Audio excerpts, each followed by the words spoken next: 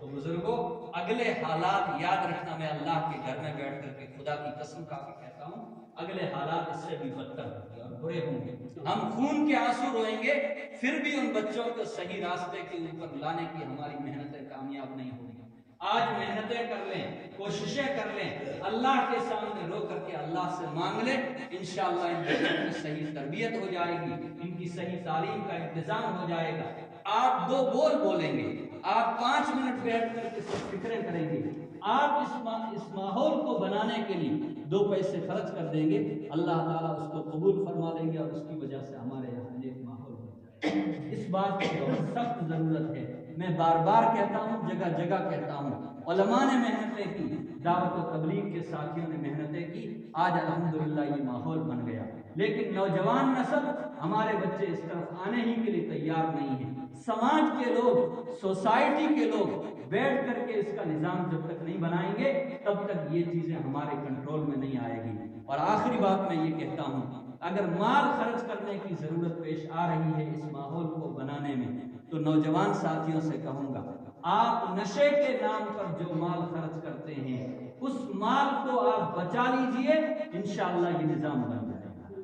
ماہانہ ہزاروں روپے کے پیسے نشے کے نام پر حرام کے خرچ ہو رہے ہیں، اللہ جس سے ناراض ہوتا ہے کوئی فائدہ نہیں، نہ دنیا کا کوئی فائدہ نہ آخرت کا کوئی فائدہ. اور اگر کوئی نشہ نہیں کرتا ہے اور اس کو اپنے مال کی ضرورت ہے تو شادی اور غمی کے موقع پر ہم جو فضولیات میں اپنا مال خرچ کرتے ہیں اس مال کو بچا لیجئے اور صحیح جگہ کے اوپر اس کو خرچ کیجئے.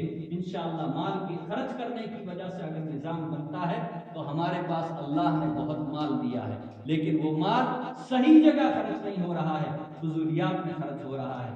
قرآن کریم میں اللہ تبارک و تعالی نے فرمایا، ان المبذرین کانوا اخوان الشیاطین، فضول خرچی کرنے والے شیطان کے دوست اور اس کے بھائی ہیں.